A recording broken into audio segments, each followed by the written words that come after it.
What's going on, everybody? Welcome back to another video. Unfortunately, today the Winnipeg Jets weren't able to win back-to-back games, and they fall 3-2 to Seattle. Coming into this game, the Jets came off probably their most dominant performance of the season after just playing around with Vancouver, playing a little pond hockey match. It was insane how well they just bottled up Vancouver on Saturday night. However, on Sunday night, they definitely looked pretty tired. They are playing their 7th game in 11 days, and it doesn't get easier either, as now they have 3 games in 4 nights coming up starting on Tuesday with Ottawa, Boston, and Washington. So 2 of those teams pretty darn good. The Ottawa game, I'd almost say, is a must win because, I don't know, it's going to be a tough matchup with Boston and Washington. Washington usually always has the Jets number for whatever reason.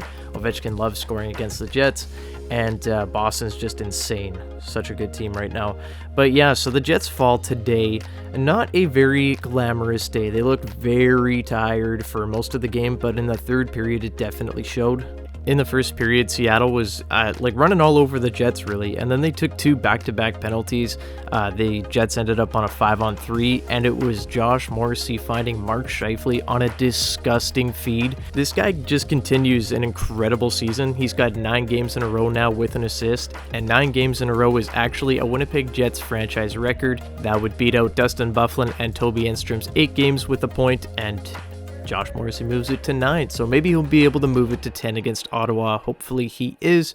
But anyway, moving on with the game here. Moving on to the middle of the second period, it's still all Seattle, and Jordan Eberle turns around, does this really weird backhand move, and beats Riddick upstairs. Gorgeous shot. And that would tie this game at 1. You know, Dave Riddick, I don't have a ton of confidence in him, but some of the goals that were scored on him today were pretty tough. About 5 minutes later, the Jets would get another power play opportunity and capitalize to make it 2-1. It's Pierre-Luc Dubois, and really all the Jets had going for them in this game was the power play.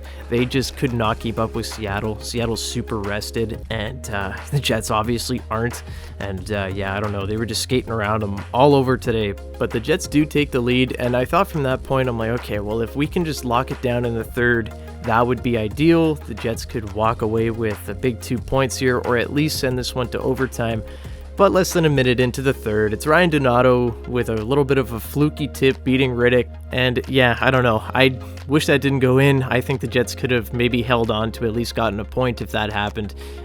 From there, the rest of the third period, just holding on for dear life. Riddick making some nice saves, and the Jets just surviving, pretty much just dumping it in, getting the odd pressure. But yeah, it wasn't a great third period, and with about 5 minutes left, it would be Jared McCann off of a very bad turnover from Brendan Dillon. Unacceptable turnover, and that is the reason that the Seattle Kraken win this game, as that would be the game winner. They win 3-2 in a game where I think the Jets, you know, didn't play great. They were very tired, very tired, barely skating. Kyle Connor and Pierre-Luc Dubois were like, oh my god, looked like they were trying to skate in mud.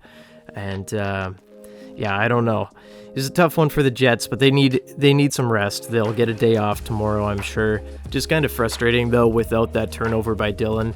If he could have just settled it down and just made the easy pass and not, you know, screwed it up there, the Jets probably would have had a point today.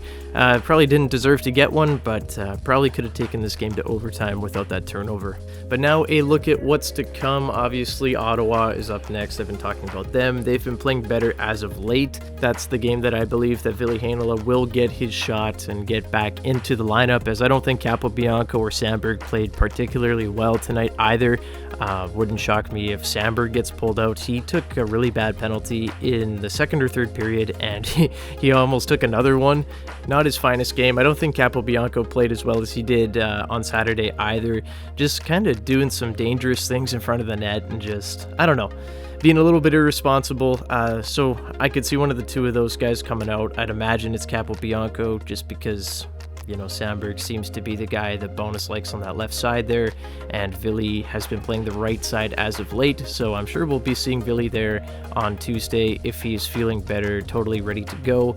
Yeah, very excited to see that. After that, we've got Boston, who just doesn't lose games, so hopefully the Jets are ready for a battle there. I think Hellebuck's going to be getting that game, and then Riddick will probably play against Washington. And then with that, that is the end of the pre-Christmas break season. So when the Jets come back, it will be after Christmas, obviously, and we will be moving into the new year, or hopefully we get Nikolai Ehlers back before too long. So that would be kind of nice. And then, you know, maybe add another right winger via trade with Blake Wheeler out for a month. I do think it's something that the Jets are looking at. I don't think that it will happen for at least another week though, because of the roster freeze, obviously. So unless Chevy has something going on Monday morning, it's probably not going to happen. The roster freeze is between December 19th and 27th, so the teams won't be able to do anything roster-wise unless it's mandatory, unless they have to call somebody up, I believe, but that is all you can do. So probably no changes to the Jets for at least another week.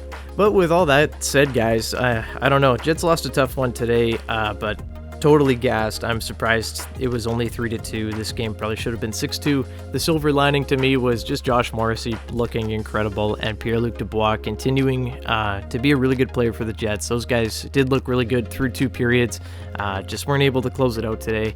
Let me know down in the comments below, do you think the Jets need to make a trade for a winger, or do you think they're just going to stay the course, wait for their guys to get healthy? Love to hear from you guys. And yeah, I'm going to pop on out of here. Have a great night, everybody. Go Jets, go. Bye-bye.